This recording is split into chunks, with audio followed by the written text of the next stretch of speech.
Play off പ്രതീക്ഷകൾക്ക് മങ്ങലേറ്റുപോയ Kerala ബ്ലാസ്റ്റേഴ്സിന്റെ കൊമ്പന്മാർ അടുത്ത മത്സരത്തിൽ നേരിടാൻ പോകുന്നത് ഗോവയിലെ കാട്ടരുമകളെയാണ്. കാട്ടരുമകളെ നേരിടാൻ ബ്ലാസ്റ്റേഴ്സ് തയ്യാറെടുക്കുമ്പോൾ എന്താണ് നടക്കുക എന്നറിയാൻ ആരാധകർ അക്ഷമരായി കാത്തിരിക്കുകയാണ്. അതുകൂടാതെ കഴുകനെ പോലെ ചുറ്റുമുള്ളവർ വട്ടമിട്ട് പറക്കുന്നുണ്ട്. കേരള ബ്ലാസ്റ്റേഴ്സിന്റെ വിജയവും പരാജയവും ചിലർക്കൊക്കെ ഈ ഒരു സീസണിൽ ബ്ലാസ്റ്റേഴ്സ് അല്ലാതെ മറ്റു ചില ക്ലബ്ബുകൾക്ക് ഗുണമായി മാറും എന്നുള്ളത് കൊണ്ട് ബ്ലാസ്റ്റേഴ്സ് ജയിക്കണമെന്നും പരാജയപ്പെടണമെന്നും ആഗ്രഹിക്കുന്ന ക്ലബ്ബുകൾ അവിടെ ഉണ്ട്. അത് അവിടെ നിൽക്കട്ടെ. ഇനി ബാക്കിയുള്ള കാര്യങ്ങളിലേക്ക് കടന്നു കഴിയാം.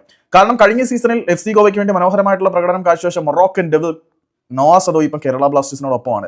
ആ ഒരു മത്സരത്തിൽ നോവാ സദോയ് കളിക്കോ ഇല്ലയോ എന്നുള്ളതിന്റെ ഒരു ഏകദേശം ഇന്ന് ഉച്ചയ്ക്ക് 2:30 നടക്കുന്ന പ്രസ് കോൺഫറൻസിൽ കൂടെ കിട്ടും എന്ന് നമുക്ക് പ്രതീക്ഷിക്കാം. എന്നിരുന്നാൽ പോലും കാട്ടരുമകൾക്ക് നേരെ കൊമ്പ് കോർക്കാൻ കൊമ്പന്മാർ തയ്യാറെടുക്കുമ്പോൾ കാത്തിരിക്കാൻ തനിക്ക് വയ്യ എന്ന് നോവാ സദോയ് അസന്നിഗ്ധമായി പ്രഖ്യാപിച്ചു കഴിഞ്ഞു. നോവാ സദോയ് തന്റെ സോഷ്യൽ മീഡിയ പോസ്റ്റുകളിലൂടെ തനിക്ക് കാത്തിരിക്കാൻ വയ്യ എന്ന് പറഞ്ഞു കഴിഞ്ഞിരിക്കുകയാണ്. അപ്പം കേരള ബ്ലാസ്റ്റേഴ്സിന്റെ അടുത്ത മത്സരം നടക്കാൻ പോകുന്നത് FC ഗോവയ്ക്കെതിരെയാണ്. ആ മത്സരത്തിന് വേണ്ടി തനിക്കിനിയും കാത്തിരിക്കാൻ വയ്യ. പരിക്കേറ്റ് മുട്ടിന് ചെറിയ പരിക്കേറ്റ നോവാ സദോയ് കഴിഞ്ഞ മത്സരം ബ്ലാസ്റ്റേഴ്സിന് വേണ്ടി കളിച്ചിരുന്നില്ല. പക്ഷെ ഇനിയും തനിക്ക് പുറത്തിരിക്കാൻ വയ്യ, തനിക്ക് കളിച്ചേ പറ്റൂ, കാത്തിരിക്കാൻ വയ്യ, ഐ കാൻ വെയിറ്റ് എന്ന് അസന്നിഗ്ധമായി നോവാ സദോയ് പ്രഖ്യാപിച്ചു കഴിഞ്ഞ സാഹചര്യത്തിൽ കാട്ടരുമകളെ നേരിടുമ്പോൾ കേരള ബ്ലാസ്റ്റേഴ്സിന്റെ നിരയിൽ പഴയ കാട്ടരുമകളുടെ വീര്യമുള്ള ഒരു ചെകുത്താൻ കൊമ്പൻ ഉണ്ടാകുമോ എന്നറിയാം.